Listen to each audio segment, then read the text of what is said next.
सैया जी गले आज तोहरो विदेश हो, काटे कपड़ी अब घर में कलश हो।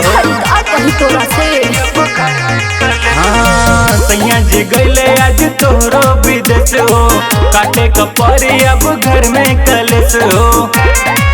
याद काला हमर बतिया तू नहीं भूलैया, याद काला हमर बतिया तू नहीं भूलैया। आ जाई हो आधे रात में जाई हो, आ जाई हो आधे रात में जाई हो।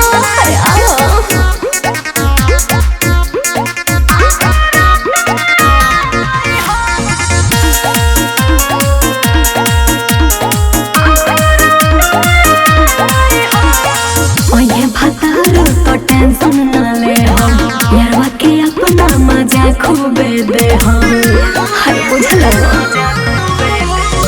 ओहे भतार तो टेंशन न ले हम, यारवा के अपना मजा खूबे दे हम। अपन भीतर के चीजवा हमरा के चिखैया, अपन भीतर के चीजवा हमरा के चिखैया। आ जाई हो आधे रात में जाई हो, आ जाई हो आधे रात में जाई हो।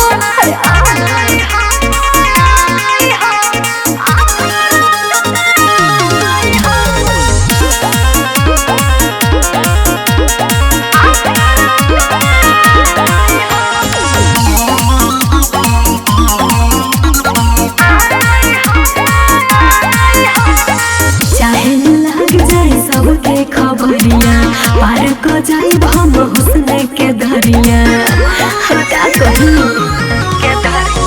चाहे न लाग जाई सबके खबरिया, पार को जाई हम हुस्न के दरिया।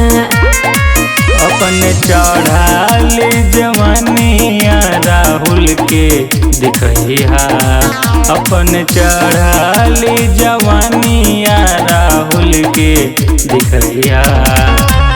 आ जाई हो आधे रात में जाई हो, आ जाई हो।